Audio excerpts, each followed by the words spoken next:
eligible bachelor. I don't know. Would you kick him out if you were his parent? I would have kicked him out. I would have made him cut his hair and shave his beard and, you know, just showered maybe. I don't know. You've got a list of But he wouldn't do it. He won't do it. He looks like he hasn't shampooed in a while. It's just, I mean, at least He's not a bad-looking guy. No, maybe. There's so much. There's a lot. There's so much hair. Yeah, and there's a lot going on. Yeah. You know, I attended the White House Correspondents' dinner. I thought you were very funny. I thought you were hilarious. And people in the room, I called it brave, and people in the room were laughing as well. But Trump called it a total disaster. And even the Correspondents Association, which I was surprised at, sort of distanced themselves from your monologue. Your jokes about Sarah Huckabee, though, Sanders, seem to cause the most controversy. I think we have a clip of that.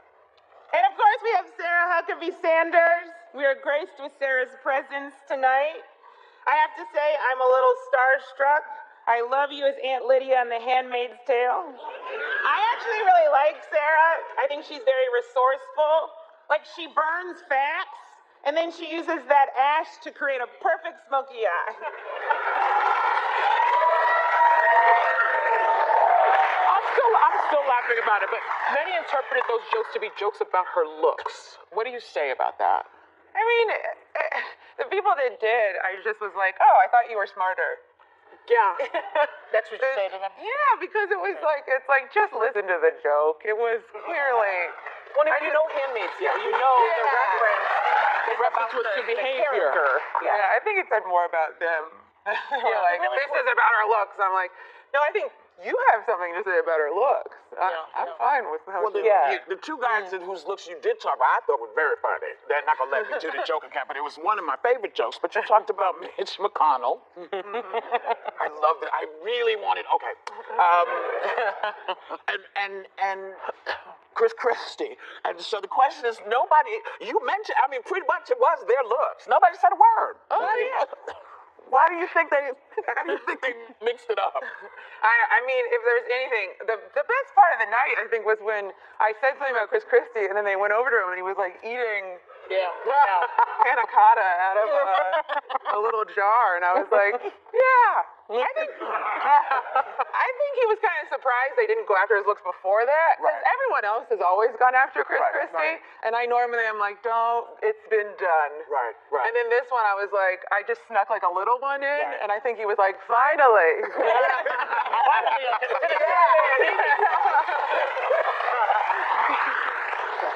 So I know you know this, but I actually said that I thought your stand-up routine was a gift to the Trump administration and that liberals were criticizing you as well. The association is now saying that it's considering having no comedians whatsoever in the future. How would you feel if you killed another comedian's job? I mean, I don't care.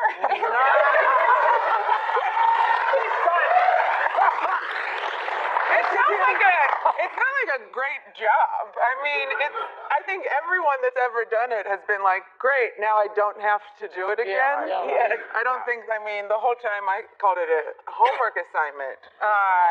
But it being like a gift to Trump, I don't think it was a gift to Trump any more than every single news show, and I put that in quotes, news, is a gift to Trump. Did you speak to Sarah Huckabee afterward? Did you have any awkward interactions? I smiled at her and she looked away. Okay. The first order of business is to laugh. When they make a joke about you, is to smile and laugh. It just dissipates all of the rage in the room. But not one of them did that. Well, and I have to say the jokes you were an equal opportunity offender. You hit everyone. So that's when I think with comedy, that's when it's very fair. But your first HBO special, Nice Lady, came out last year. Where did you get that title? I talk about not being a nice lady a bunch in it, so I just called it Nice Lady. Is that false advertising? Yeah, it's just like that we shouldn't be nice ladies. We've spent enough time being nice ladies, like that. Now it's not time to be nice ladies. Now you have a new show on Netflix called The Break with Michelle Wolf, making you one of only a handful of women to do in late night, actually, right now. Will it be political at all? Yeah.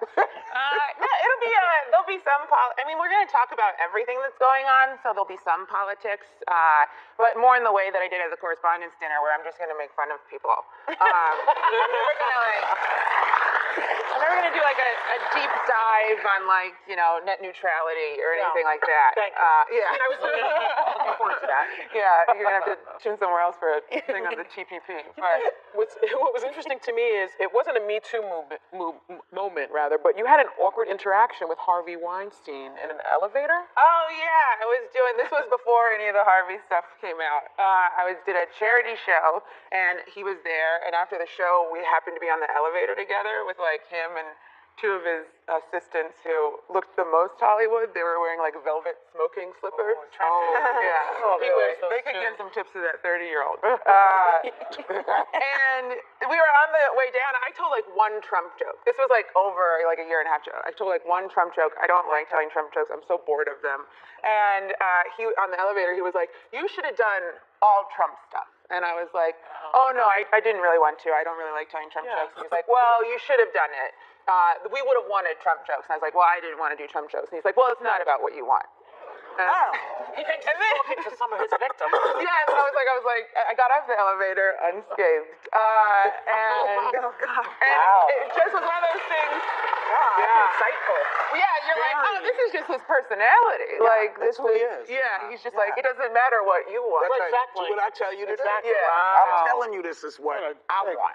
And you're like, I don't care. It's cheating. That's a cheating. Come hang out with us again. How'd you get so far?